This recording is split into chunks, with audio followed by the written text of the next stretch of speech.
Right. So we've got some saying that they can't hear me, others saying that they can. Some can see my screen, others can't. Um, I'll reshare my screen. Can someone let me know if you can hear me? Stop streaming. Start screaming. Right. Hold on. Right. Great. Okay. That's great.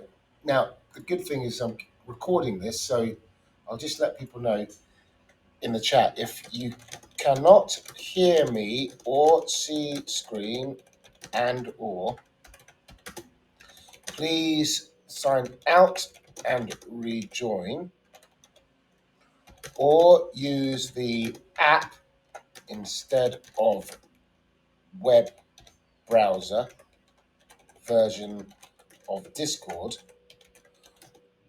or please wait until the recording is published and you will be able to see and hear all from that.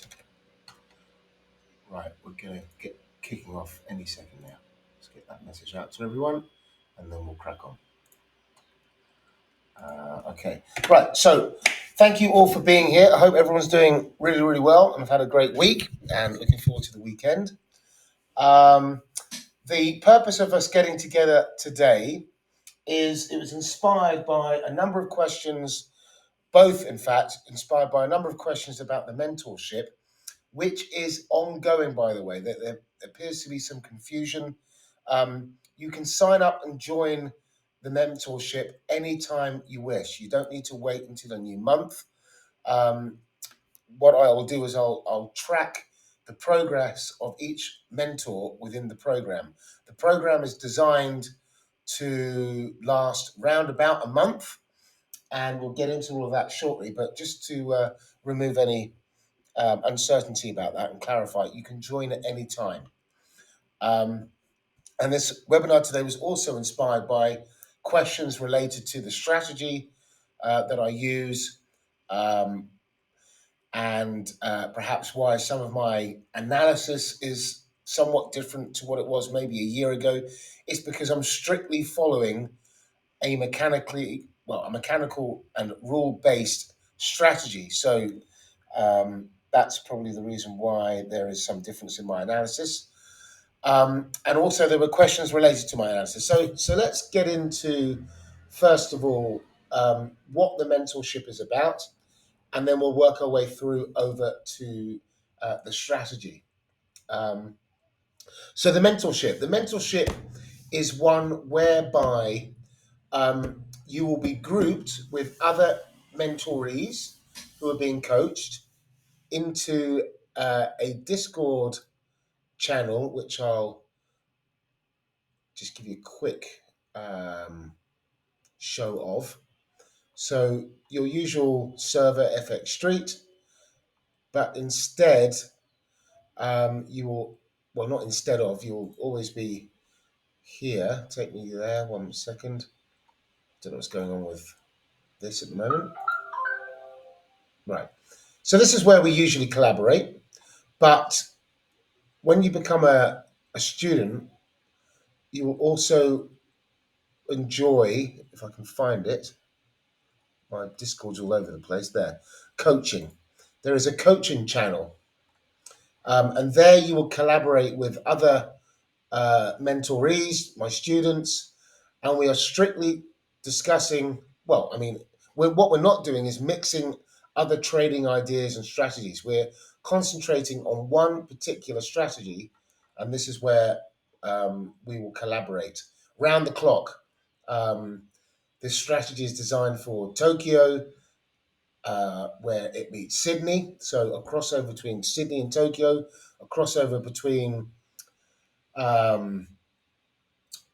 Tokyo and London, and then where I'm based, trading the London and US crossover. So the strategy itself has a high win rate. How do you quantify a win rate? Well, if you're managing your trades and moving stop loss to break even, then it's quite hard to quantify that. But it has a high hit rate. We have students that are already on their way, well on their way to passing their funded challenges, having only been in the mentorship for approximately 3 weeks, perhaps. I'm just trying to find one moment. What is it? I'm trying to find the education section. I really need to organise this better because I can't find anything. Here we go, education. So in the education section, since round about, I think maybe April, I have been posting examples of how the strategy is performing, um, information about the mentorship, what to expect, and so forth. So, point being, there's a lot of information already that's been published in the education section. If you want to go back and read, well, watch some of those videos, look at the results of the strategy. There's plenty of information on it in here. Um, and if you want to sign up, just simply get in touch with me. Send me a personal message. I'll send you the PayPal link. And let's run through what to expect. So, what I do is I use a strategy that encompasses higher time frame analysis. And let's go to that now.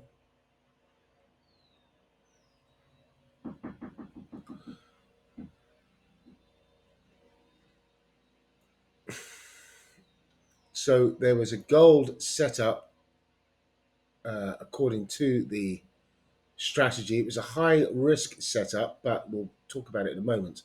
Um, so students will be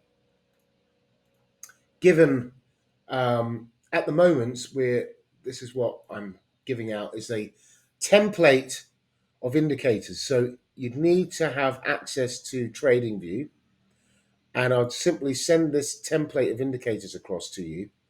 And let me. It looks pretty crazy, but it'll make sense in a moment. So someone asked me during the week, what is order flow? What do you, when I say I trade the flow of the market, they said, what do you mean by that? So I said, well, hang on until Friday and we'll go through it. So when I come into the market, I'm a day trader. I'm not a swing trader. I could swing trade, but I don't really have much patience for it. The performance of this strategy, I can create within an hour rather than waiting days when you're swing trading. So I'm targeting 3 times my money every time I go to the market. If I don't have anything more than that, 3R or up, I'm simply not interested, and I may not even trade that day. Um, so what do I mean by 3R? Well, 3 times my money. So let's say I'm willing to risk 0.5% or 1%. I'm not advocating those are ideal percentage to risk of your account. I'm just simply using it as an easy number. But if I were to risk, say, 1%, then I'm looking to make 3% back on my trade. And the types of trade setups I'm looking for are explosive moves that don't come back. I don't want to be in a trade that's doing all of this nonsense,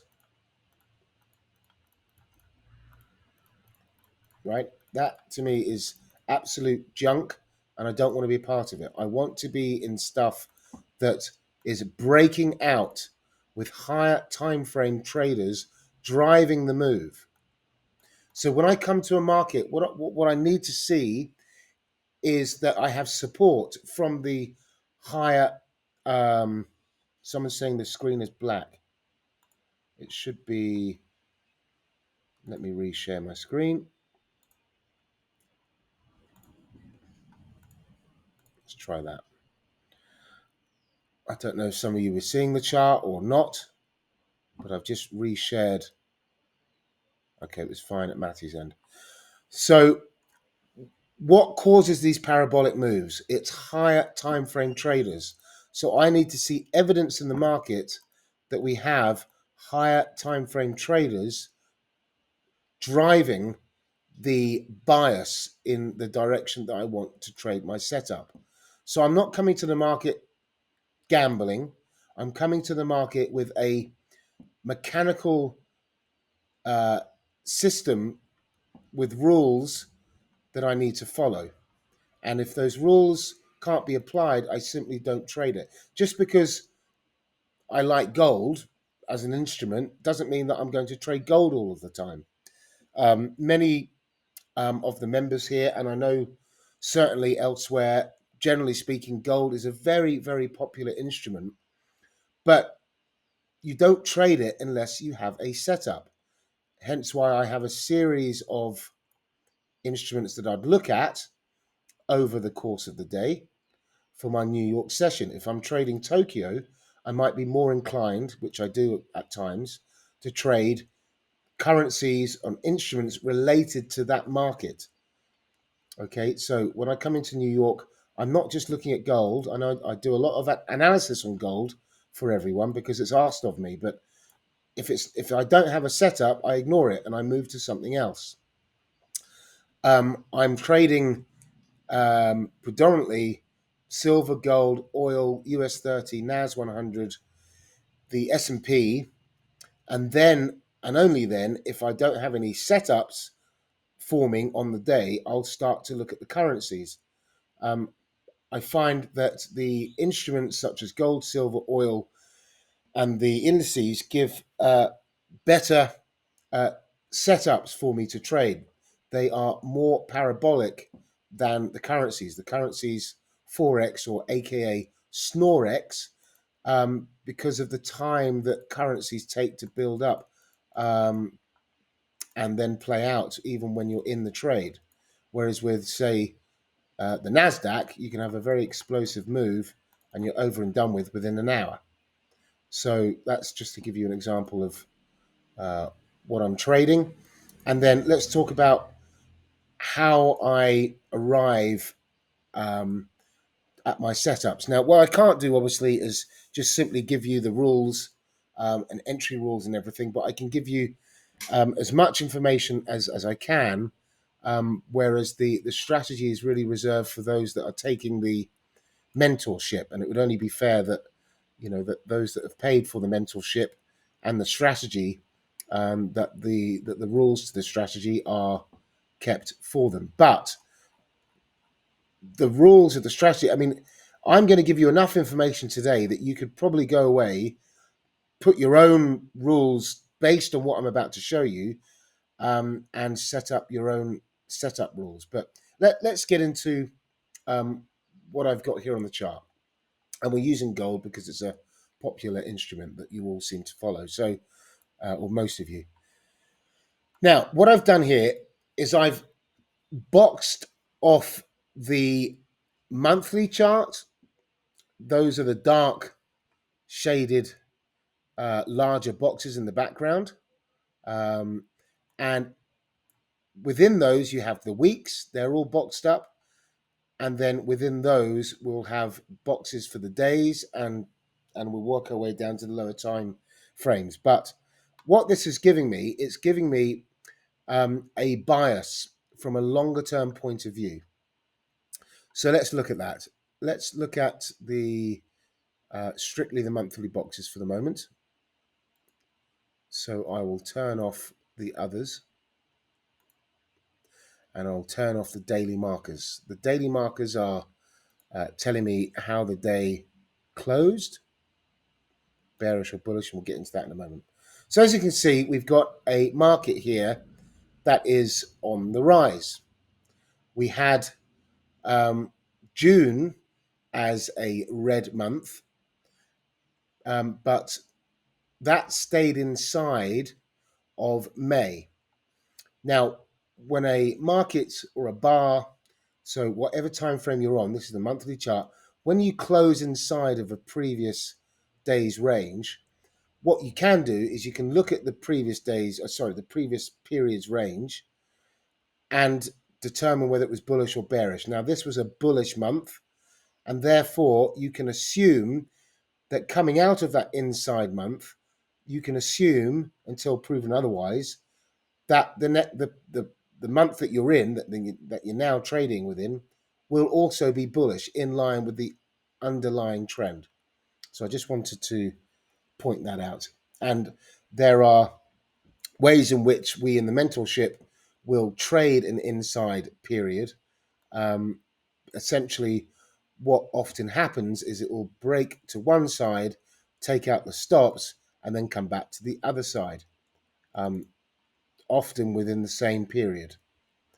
Um, but in this case, it didn't. It came up, it took out the stops, came back inside of the highs of that month, right, which was a bearish condition because it's pumped out of the month's highs. It even took out the high of May, but then it came back inside of June's highs.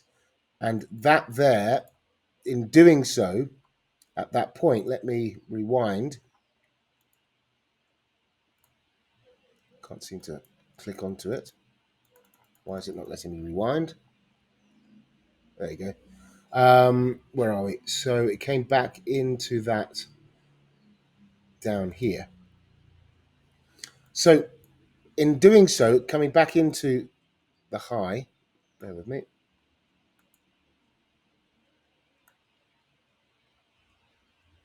There.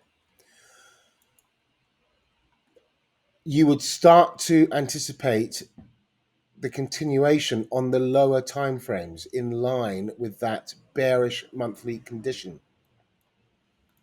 So all of that was bullish, breaking out of the high until it started to come back inside. Now, what we want to have in that respect is a continuation lower. And what we would do is we would look at the weekly flow, right? So we would turn our weekly boxes on. And indeed, what has happened is that we've not only come back inside of this prior month's high over here, bring that to the front. Okay, if you can't see the screen, try logging out and logging back in. Yeah, yeah, you can. I can hear you now. So if you could rejoin the webinar, hopefully that will fix the problem. If it doesn't, then unfortunately we'll need to send the recording to you. So you'll just need to give it about half an hour. This won't take long, this webinar, and I'll send you the recording. So we've broken out on the monthly chart, and then on the weekly chart, the flow is coming back in line with the monthly bearish condition. So we have a first red week that was followed up by lower lows. Now, at this point, neither the monthly chart nor the weekly chart is bearish because the price is on the weekly chart back above the weekly low. So that's a fake out low, which is bullish. And we've come back up above that prior month's high. So that also is bullish while we're above that level. So at the moment, we've got a weekly and monthly bullish condition. So what we need is a daily bullish condition. And we also have a daily bullish condition because we've come back inside of the prior day's low, which is here. There's the prior day's low, and we're back inside of it. So at this point here, coming into Tokyo, so the Tokyo Open is 8 p.m. New York, you would be looking for a buy. And we got, the buy did not come. Okay, so Tokyo, you'll be looking for a buy at 8 p.m., which was here, and that's your trade.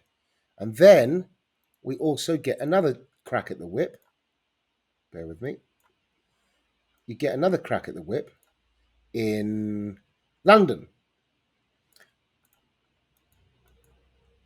You get another crack at the whip in London, which would have been uh, 3 hold on, 3 a.m. New York, which is 8, is that 9 or 8 a.m. London? Let me change my time zone to London.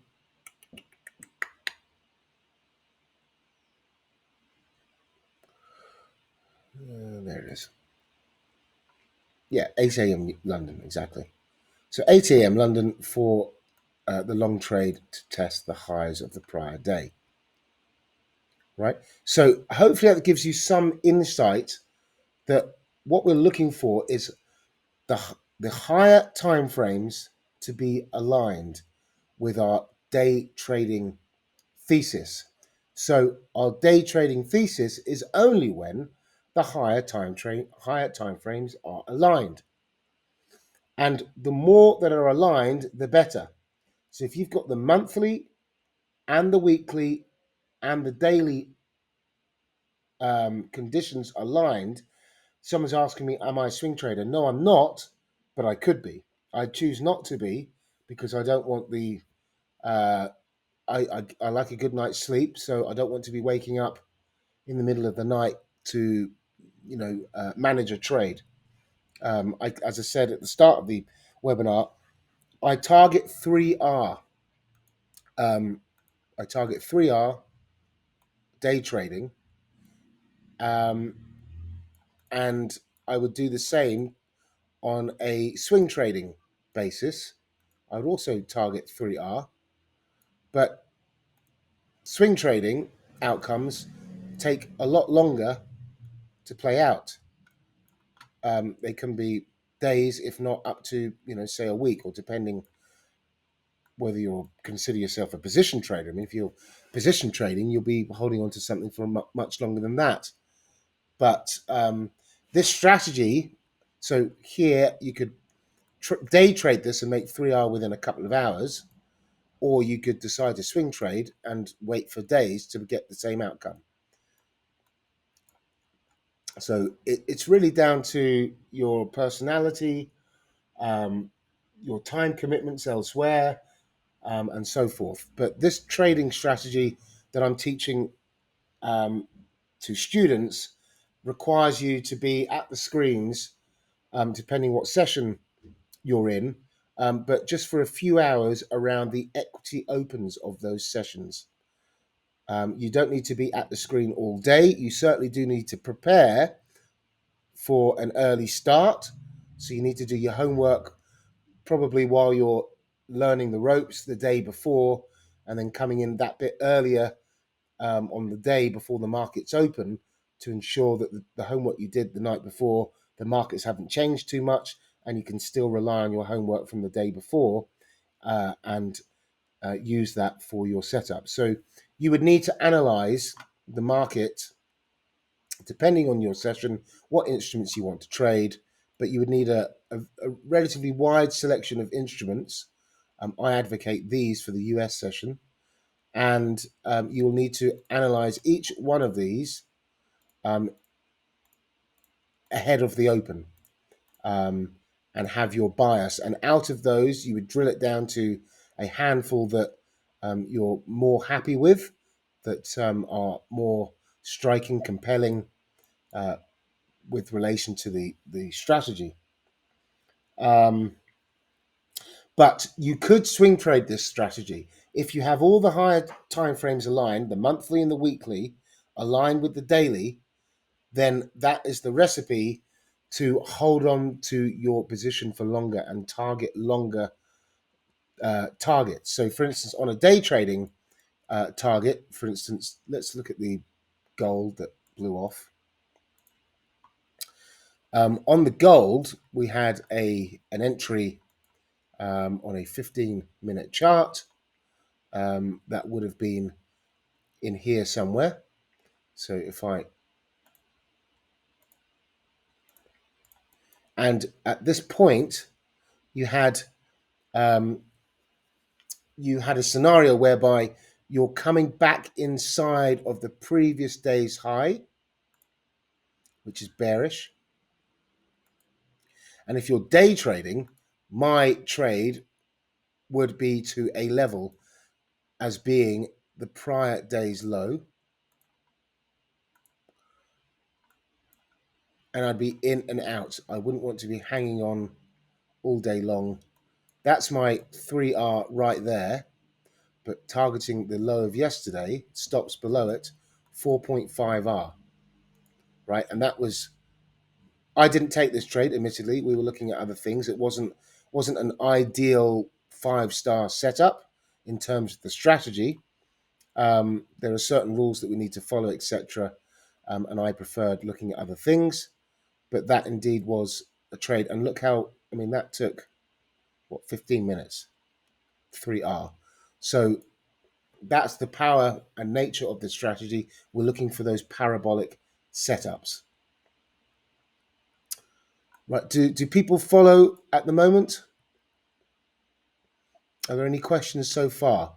Any questions related to higher time frame continuity? We want higher time frame continuity as a basis for our day trading setups. And then we want our entry rules, and we are patient. We are trading only within a certain time frame. And that for me is from 8 a.m. until up until lunchtime. So generally, I want to be over and done with by at least 12 p.m. I don't want to be trading much after that, and if I am, then it better be in a very strong setup and going my way. Otherwise, I'll be very keen to get out of it and not be in something that's just going to be a snail pace, creeping, grinding, painful trade to be sat in. I want to be in and out just like that gold setup. So any questions?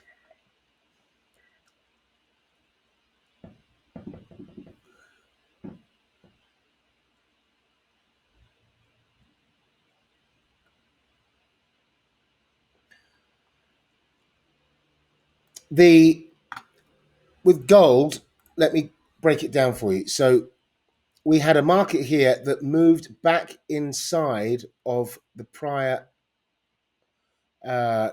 week's range at this point here, which is bearish for continuation trades. If people are looking to be involved with gold, perhaps there'll be potential for a continuation to the downside.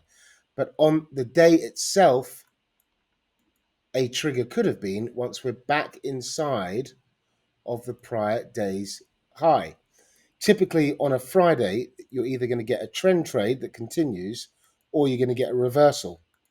We had 5 days of breakouts. 1, 2, 3, 4, 5 days. That in itself is bearish. Not that you just sell because we've been long for so long, but that in itself is a bearish scenario. We also had a first red day the prior day. As you can see here, this day was red. And often the consecutive day will trade in line with a first red day. So a first red day when we came into the market, it was somewhat nullified when we broke the highs of that day. But given that we came back inside, that revalidates the thesis that the market, having come up, taking out stop losses, because those selling the market will have their stop losses above the high. And also we had the resistance, potential resistance at last month's high.